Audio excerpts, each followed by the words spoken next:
দর্শক, বৈশাখী সংবাদে আপনাদের সবাইকে স্বাগত। আর এই মুহূর্তে আপনাদের সাথে আন্তর্জাতিক অপরাধ ট্রাইব্যুনাল চত্বর থেকে সরাসরি যুক্ত রয়েছি আমি তন্ময় উদ্দৌলা। দর্শক, যেমনটি জানেন যে আজ কিন্তু এই ট্রাইব্যুনালে আবু সাঈদ হত্যা মামলার সাক্ষ্য গ্রহণ চলছে। আর সাক্ষ্য দিতে ইতিমধ্যে ট্রাইব্যুনালে এসেছে এই হত্যা মামলার 22 নম্বর যেই সাক্ষী রয়েছে হাসনাত আবদুল্লাহ, তিনি কিন্তু ইতিমধ্যে এই ট্রাইব্যুনালে এসেছেন। আর জাতীয় পার্টির এনসিপির দক্ষিণ অঞ্চলের মুখ্য সংগঠক হাসনাত আবদুল্লাহ কিন্তু এই আবু সাঈদ হত্যা মামলার 22 নম্বর সাক্ষী হিসাবেই আজ এখানে এসেছেন। দর্শক, আপনাদের একটু জানিয়ে দিতে চাই যে মূলত আজ মঙ্গলবার সকালেই আন্তর্জাতিক অপরাধ ট্রাইব্যুনাল 2-এর চেয়ারম্যান বিচারপতি নজরুল ইসলাম চৌধুরীর নেতৃত্বাধীন 3 সদস্যের বিচারিক প্যানেলে এই সাক্ষ্য গ্রহণ শুরু হয়।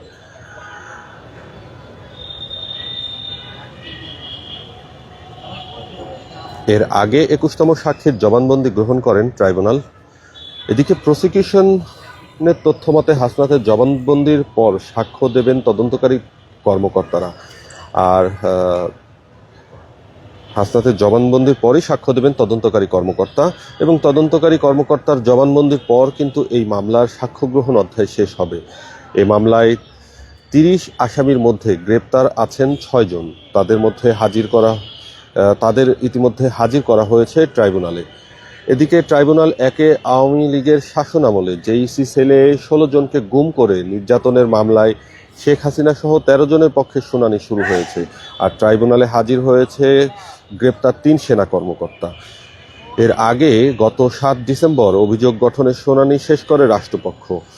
দর্শক, আমরা একটু আপনাদেরকে দেখাতে চাই যে ইতিমধ্যে যে অভিযুক্ত 3 সেনা কর্মকর্তাকে কিন্তু এই প্রিজন ভ্যানেই, বাংলাদেশ জেলের যে বিশেষায়িত প্রিজন ভ্যান রয়েছে সেই প্রিজন ভ্যানেই কিন্তু এই ট্রাইব্যুনালে আনা হয়েছে, এবং তাদেরকে কিন্তু ইতিমধ্যে তাদের শুনানি কার্যক্রম কিন্তু চলছে। আর এই প্রিজন ভ্যানে 3 সেনা কর্মকর্তাকে আনার ঘটনাকে কেন্দ্র করে কিন্তু ট্রাইব্যুনালে কিন্তু বিশেষ নিরাপত্তা জোরদার করা হয়েছে। ট্রাইব্যুনালের ভিতরের অংশে আপনাদের দেখানোর চেষ্টা করছি যে ঠিক এই মুহূর্তে কিন্তু পুলিশের অন্যান্য সদস্যরা তারা কিন্তু এখানে রয়েছেন, এবং গেটের বাইরে কিন্তু বিজিবির অবস্থান রয়েছে, র্যাবের অবস্থান রয়েছে।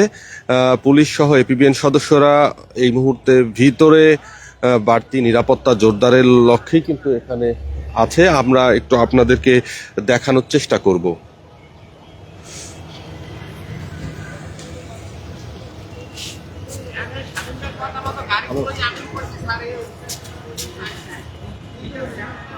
আমরা একটু আপনাদেরকে দেখানোর চেষ্টা করব যে এই মুহূর্তে বিজিবি কিন্তু বাইরে, এই বিশেষ করে আন্তর্জাতিক অপরাধ ট্রাইব্যুনালের সামনে যে গেটটি রয়েছে এই গেটের বাইরেই, বিশেষ করে প্রবেশদ্বারের সামনে কিন্তু বিজিবির কড়া নিরাপত্তা জোরদার করা হয়েছে। আমরা একটু আপনাদেরকে ঘুরিয়ে দেখিয়ে নিয়ে আসতে চাই।